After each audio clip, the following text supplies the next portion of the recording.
السلام علیکم دوستوں، کیسے ہیں آپ سب لوگ؟ اللہ پاک سے دعا ہے کہ آپ ہمیشہ خوش باش رہیں، آباد رہیں۔ آج جو کہانی ہم آپ کو سنا رہے ہیں وہ بھی ایک آپ بیتی ہے، اور ہمیشہ کی طرح ہم آپ کو یہ کہانی انہی کی زبانی سنائیں گے۔ دادی جان کے انتقال کے بعد مجھے ایسا لگا کہ میری دنیا ختم ہو گئی ہے، رک گئی ہے۔ ان کے جانے کا غم کسی طور کم ہی نہیں ہو رہا تھا۔ خیال آتا تھا کہ اپنے بھی کبھی اس طرح چلے جاتے ہیں، کہاں جاتے ہیں، لوٹ کر بھی نہیں آتے۔ یہ تمام باتیں مجھے ہمیشہ پریشان کرتی تھیں۔ انتقال کے بعد روز کا معمول تھا کہ میں قبرستان جاتا اور فاتحہ پڑھ کر آ جاتا۔ پھر میری یونیورسٹی اسٹارٹ ہو گئی۔ میں ایوننگ شفٹ میں پڑھ رہا تھا اور مارننگ میں والد صاحب کے ساتھ آفس جاتا تھا۔ انتقال کے 1 ڈیڑھ مہینے کے بعد یونیورسٹی اسٹارٹ ہو گئی تھی۔ میری کلاس رات کو 8 ساڑھے 8 بجے تک ختم ہوتی تھی۔ والد صاحب نے تاکید کی تھی کہ میں رات کو قبرستان سے ہوتا ہوا نہ آؤں، لیکن کیونکہ پچھلے 1 ڈیڑھ ماہ سے میرا معمول تھا، میں روز قبرستان جاتا تھا، اس لیے میں یہ سوچ رہا تھا کہ اب میں اپنا روٹین اس طرح کر لوں گا کہ یونیورسٹی سے واپسی میں قبرستان سے ہوتا ہوا آؤں گا۔ والد صاحب نے سمجھایا، منع کیا، مگر میں خاموش رہا۔ نہ میں نے اقرار کیا نہ انکار کیا۔ رات کو جب کلاس ختم ہوئی تو گھر کی طرف روانہ ہوا۔ راستے میں قبرستان تھا۔ اس وقت قبرستان میں مکمل اندھیرا تھا، کہیں کہیں 2 4 بلب ٹمٹما رہے تھے۔ والد صاحب کے منع کرنے کے باوجود میں قبرستان کے اندر داخل ہو گیا۔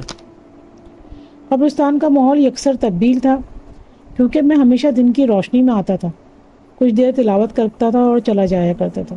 اب اندھیری رات تھی، سکوت کا عالم تھا، خاموشی تھی۔ یہ شہر خاموشہ تھا، ہر شے ساکت تھی اور خاموش لگ رہی تھی۔ مجھے ڈر سا محسوس ہوا، مگر اب میں قبرستان کے اندر داخل ہو چکا تھا اور تھوڑے ہی فاصلے پر دادی جان کی قبر تھی۔ میں قبر کے پاس پہنچا، موبائل نکالا، موبائل کی لائٹ آن کی اور پڑھنا شروع کیا۔ احترام کے خیال سے میں نے اپنی شرٹ جو ان تھی وہ باہر کر لی اور پڑھنا شروع کر دیا۔ دعا ختم کی اور جانے کے خیال سے پلٹا کہ آواز آئی، ہماری قبر پر نہیں آؤ گے؟ آواز میں اتنی سختی اور برف جیسا لہجہ تھا کہ میں پسینے میں نہا گیا، اور میں نے فوراً تیز تیز چلنا شروع کر دیا۔ مگر یہ کیا، میری قمیض کسی نے پیچھے سے پکڑ لی تھی، اور آپ یقین کریں کہ اتنی مضبوطی سے میری قمیض پکڑی تھی کہ میں نے پوری قوت سے اپنے آپ کو چھڑانے کی کوشش کی اور بھاگنے کی کوشش کی، مگر میری قمیض کے پھٹنے کی آواز فضا میں گونج گئی۔ میں چیخ رہا تھا، دوڑ رہا تھا اور قبرستان کے دروازے پہ گر کر بے ہوش ہو گیا۔ مجھے کچھ نہیں پتا کہ میں گھر کیسے پہنچا۔ والد صاحب بتاتے ہیں کہ قبرستان کے برابر میں جو پھول والوں کی دکانیں تھیں، انہوں نے میرے موبائل سے گھر فون کیا اور وہ مجھے پہچان گئے تھے، کیونکہ پچھلے 1 ڈیڑھ ماہ سے میں روزانہ ان سے پھول خریدتا تھا اور دادی جان کی قبر پر ڈالا کرتا تھا۔ 1 ہفتے تک میں بخار میں جھلستا رہا۔ آہستہ آہستہ بخار کا زور کم ہوا، طبیعت بہتر ہوئی تو یونیورسٹی جانے کا قصد کیا۔ والد صاحب نے مسکراتے ہوئے میری طرف دیکھا اور کہا، بیٹا آج رات بھی قبرستان سے ہوتے ہوئے ضرور آنا۔ میں نے شرمندہ ہو کر سر جھکا لیا۔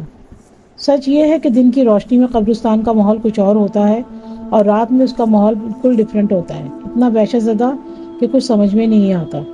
آپ سب سے بھی میں درخواست کرتا ہوں کہ اصالِ ثواب تو ہم گھر سے بیٹھ کر بھی کر سکتے ہیں، اور جب ہم قبرستان بھی جائیں تو دن کی روشنی میں جائیں۔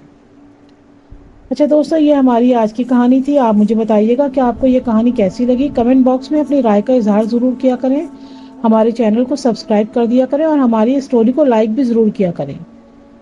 ٹھیک ہے، اگلی اسٹوری آنے تک ہم آپ سے اجازت چاہتے ہیں۔ انشاءاللہ نیکسٹ اسٹوری پر آپ سے ملاقات ہوگی۔ اللہ حافظ۔